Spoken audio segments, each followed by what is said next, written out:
Rencana susunan acara selengkapnya sebagai berikut. Pertama, pembukaan. Kedua, pembacaan tata tertib rapat pleno. Ketiga, pembacaan hasil rekapitulasi penghitungan perolehan suara tingkat kecamatan. Keempat, penandatanganan berita acara hasil rekapitulasi perolehan suara tingkat kabupaten. Selanjutnya, penutup. Selanjutnya kami tawarkan kepada segenap anggota KPU, Panitia Pengawas Pemilu Kabupaten, Ketua dan anggota PPK se-Kabupaten Indramayu, dan para saksi dari masing-masing pasangan calon, apakah rencana susunan acara tersebut setuju dijadikan rapat pleno sekarang?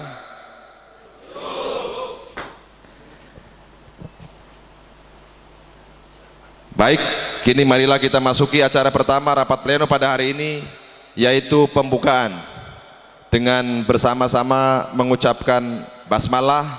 Bismillahirrahmanirrahim. Rapat pleno terbuka, secara resmi kami buka.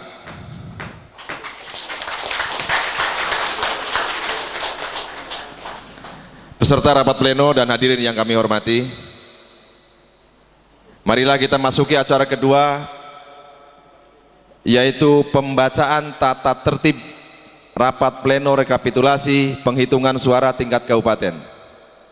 Untuk keperluan tersebut, kepada saudara Divisi Teknis Kabupaten Indramayu untuk membacakannya. Persilakan. Terima kasih. Bismillahirrahmanirrahim. Assalamualaikum warahmatullahi wabarakatuh. Tata tertib rekapitulasi perhitungan perolehan suara tingkat Kabupaten Indramayu pada pemilihan Bupati dan Wakil Bupati Indramayu tahun 2015. Yang pertama, peserta rapat yang hadir adalah peserta yang telah mendapat surat undangan dari Komisi Pemilihan Umum Kabupaten Indramayu yang dibuktikan dengan menyerahkan surat undangan dan mengisi daftar hadir. Sedangkan untuk saksi disertai dengan surat mandat yang ditandatangani oleh pasangan calon atau ketua tim kampanye pasangan calon tingkat kabupaten paling lambat pada saat rekapitulasi dilaksanakan. Alhamdulillah sudah semua. Yang kedua, saksi pasangan calon berjumlah paling banyak 2 orang. Alhamdulillah hadir semua. Yang ketiga, peserta rapat harus hadir tepat waktu. Yang keempat, untuk proses pembacaan nanti ketua atau anggota panitia pemilihan kecamatan membantu membuka kotak surat persegel untuk mengambil sampul yang berisi berita acara pemungutan suara dan sertifikat hasil penghitungan suara di tingkat kecamatan. Yang kelima, ketua atau anggota panitia pemilihan kecamatan membacakan hasil rekapitulasi penghitungan perolehan suara di tingkat kecamatan sesuai dengan urutan abjad kecamatan. Jadi ini yang terbaru, sesuai dengan urutan abjad, bukan sesuai dengan nomor kecamatan. Masing-masing nanti akan dimasukkan ke dalam model DB. Saksi dan Panwas Kabupaten dapat mengajukan keberatan terhadap prosedur dan atau selisih rekapitulasi hasil penghitungan suara kepada KPU Kabupaten Indramayu apabila terdapat hal yang tidak sesuai dengan ketentuan peraturan perundang-undangan. 7. Apabila ada keberatan dari saksi dan atau Panwas disampaikan setelah selesai pembacaan seluruh model DA1 KWK se-Kabupaten Indramayu. Jadi setelah selesai semua dibacakan dari masing-masing kecamatan, baru boleh mengajukan keberatan atau masukan. Yang ke-8, dalam hal saksi masih keberatan terhadap pembetulan perolehan suara, KPU Kabupaten Indramayu meminta pendapat dan rekomendasi Panwas Kabupaten Indramayu yang hadir. 9. KPU Kabupaten Indramayu wajib menindaklanjuti rekomendasi Panwas Kabupaten Indramayu sesuai dengan jadwal rekapitulasi yang telah ditetapkan. Demikianlah tata tertib yang akan kita laksanakan. Apakah Bapak-bapak dan Ibu-ibu setuju dengan tata tertib ini? Ya, terima kasih. Terima kasih kepada saudara Divisi Teknis KPU Kabupaten Indramayu yang telah membacakan tata tertib rapat pleno hari ini. Peserta rapat pleno terbuka dan hadirin yang kami hormati, marilah kita masuki acara yang ketiga, pembacaan hasil rekapitulasi perolehan suara tingkat kecamatan yang akan dipandu langsung oleh divisi teknis. Assalamualaikum warahmatullahi wabarakatuh. Waalaikumsalam. Terima kasih atas waktu yang diberikan. Pertama, mewakili tim kampanye nomor 2, kami mengucapkan selamat kepada KPU beserta seluruh infrastruktur di dalamnya yang sudah melaksanakan tahapan pemilu kada ini dengan sangat baik.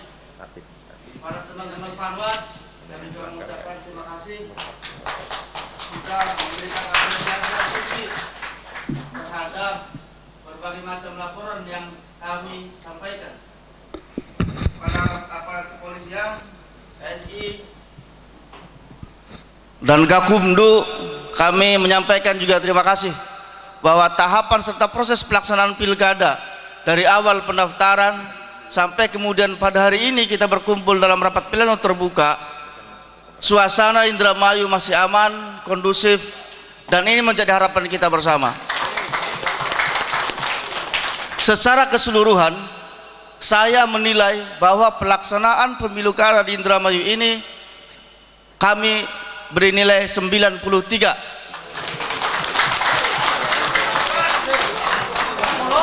Dari 93 itu ada 7% yang menurut kami telah mampu mereduksi seluruh keberhasilan yang kami sebutkan di atas tadi. Sekali lagi, secara keseluruhan kami sangat apresiasi sekali. Tetangga saya, saudara saya banyak yang menjadi KPPS dan PPL dan begitu beratnya menghadapi persoalan dinamika di lapangan. Tapi dari sisi politik kami sebagai tim pemenangan juga sama melakukan serta mengalami berbagai macam kondisi situasi yang sedemikian hebat di lapangan menghadapi persoalan money politik yang terjadi begitu masif yang dilakukan oleh seluruh perangkat aparatur RT dan desa. Ini adalah catatan-catatan kita untuk kemudian mengevaluasi pelaksanaan pemilu kada ke depan dengan baik. Catatan kami adalah siapapun pemenangnya dalam pemilu kada 2015 ini harus menjadi pemenang yang paripurna, harus menjadi pemenang yang sudah menyelesaikan beberapa persoalan yang terjadi. Kalau pemenangnya hanya menimbulkan hujatan, hanya menimbulkan kecurigaan terhadap penyelenggara yang sudah bekerja maksimal, hanya menimbulkan cacian terhadap Panwas yang sudah bekerja sangat maksimal, ini akan menjadi pukulan terberat bagi kita. Kita punya kepentingan yang sama terhadap Indramayu. Hari ini kita tidak bicara soal menang dan kalah, tapi bahwa prinsip kebenaran yang harus kita perjuangkan itu bukan hanya melulu tugas dari KPU dan Panwaslu. Kami partai politik tentu punya tanggung jawab untuk itu. Karenanya kami nyatakan bahwa pelaksanaan pemilu ini sudah berhasil 93%, tapi 7% sisanya mampu mereduksi serta meluluh lantakkan keberhasilan 93% itu. Sekali lagi, tanpa mengurangi rasa hormat saya terhadap kinerja seluruh infrastruktur yang sudah ada. Saya salut, Pak. Ada bahkan di media sosial, ya enggak, bagaimana kemudian aparat kepolisian dan PPK bekerja sama untuk menjaga kotak suara dengan baik. Kita juga dibantu di Bongas, Pak. Ada ormas organisasi pemuda Pancasila yang membantu menjaga, Pak, sampai tingkat PPS dibantu dijaga. Saya nggak tahu jaganya jaga apa, tapi itu terjadi. Kita sangat berterima kasih sekali lah. Artinya partisipasi yang begitu hebat dari aparat kepolisian, dari TNI, dari Satpol PP, bahkan dari ormas, Pak, menjaga kotak suara itu. Ini luar biasa, hebat sekali kita ini. Partisipasi kita sangat tinggi dan bagus menurut saya. Satu itu. Selanjutnya, saya ingin menyampaikan sebuah maklumat yang ingin kami sampaikan terhadap penyelenggara ini. Mohon izin Bapak Ketua. karena kita punya waktu sampai tanggal 18 Desember kan. Indramayu 17 Desember 2015. Pasangan calon nomor urut 2 menilai terdapat banyak kecurangan dan pelanggaran yang sangat terstruktur, sistematis dan masif pada proses pelaksanaan penyelenggaraan pemilihan bupati dan wakil bupati Kabupaten Indramayu tahun 2015. Terstruktur dalam arti pengorganisasian struktur birokrasi dalam memenangkan pasangan calon nomor 1 dalam kurung incumbent atau petahana. Sistematis dalam arti teknik kegiatan diatur secara baik dalam pergerakan untuk memilih pasangan nomor urut 1. Masif dalam arti dilakukan di setiap wilayah kecamatan, di desa-desa secara bersamaan. Adapun alasan-alasan atau dalil-dalil tersebut di atas dapat kami jelaskan sebagaimana berikut. 1. Money politik atau politik uang. Proses pencalonan incumbent pada Pilkada 2015 syarat dengan praktek money politik. Undang-Undang Pilkada nomor 1/8 tahun 2015 dan aturan-aturan PKPU lainnya nampaknya tidak berlaku di Kabupaten Indramayu. Hal itu terlihat begitu terang benderangnya praktek haram ini dilakukan secara masif. Parahnya, para pelaku justru banyak dari pihak-pihak yang mestinya bersikap netral dalam setiap pelaksanaan hajat politik, sehingga secara tidak langsung membuat paradigma masyarakat menjadi berpikir halal akan praktik yang sebenarnya sangat dilarang itu. Praktek money politik begitu masif terjadi justru pada saat hari tenang, yakni tanggal 6 sampai tanggal 8 Desember 2015. Bahkan pagi-pagi di ujung pemungutan suara pada 9 Desember 2015, hampir di setiap kecamatan dan desa-desa kabar akan menyebarnya amplop terdengar bising di telinga kami kanan dan kiri. Padahal amplop yang disebar itu tidak begitu besar, hanya kisaran 10.000 sampai 50.000. Namun paradigma masyarakat sudah terlanjur terbentuk sehingga praktek money politik atau bagi-bagi uang sudah menjadi hal yang lumrah, dan ini menjadi kebiasaan setiap hajat politik dilakukan.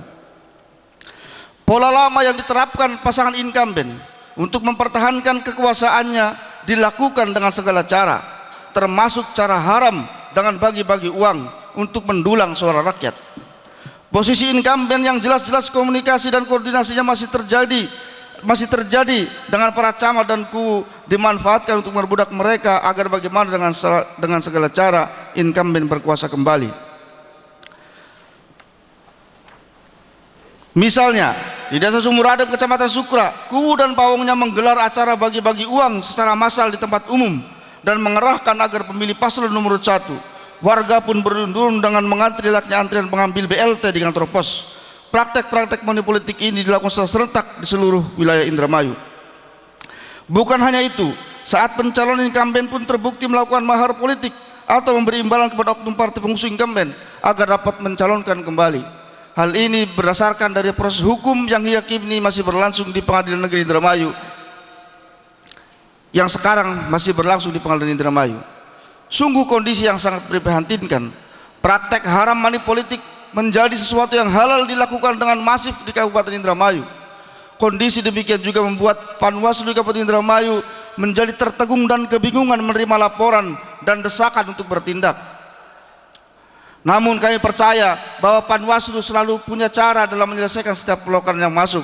Karenanya kami sangat berharap bahwa Panwaslu dapat memproses ini secara baik, jujur dan terbuka. Sekali lagi, bahwa hak demokrasi rakyat hari ini ada di pundak Panwaslu.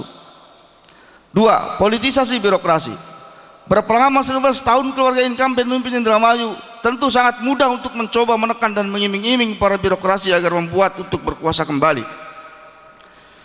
Misalnya, incumbent sering mengumpulkan para pejabat tinggi di Kabupaten Indramayu dan menginstruksikan dengan cara santun, tapi intinya memberikan instruksi ke bawahnya agar menyampaikan juga ke bawahnya dalam rangka berupaya memenangkan kembali incumbent pada Pilkada 2015 ini. Lagi-lagi, selalu ada cara incumbent memanfaatkan para birokrasi.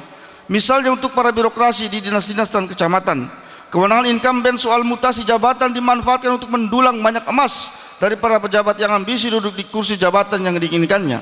Sudah menjadi rahasia umum, lelang jabatan Indramayu masih laku diharap para penggila jabatan, terutama para berdasi yang berkatup tebal. Karena sudah menjadi rahasia umum, untuk menduduki posisi jabatan di Kabupaten Indramayu harus siap-siap membayar mahar. Praktek ini dilakukan tepat saat di hari terakhir incumbent tidak boleh mengambil kebijakan strategis 6 bulan sebelum hari pelaksanaan pemungutan suara Pilkada 2015. Politisasi terhadap para kubu pun dilakukan.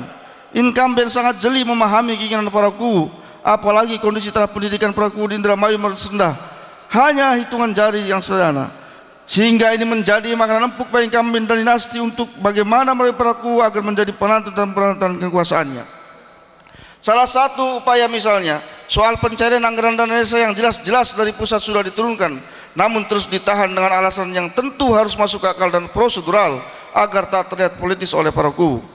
Selain itu, dana ADD untuk desa peratap kuda pun dicairkan tepat H-2 sampai H-1 pelaksanaan pemungutan suara Pilkada 2012, sehingga pada saat malam tidak sedikit laporan dari para masyarakat banyak bagi-bagi uang di desa-desa.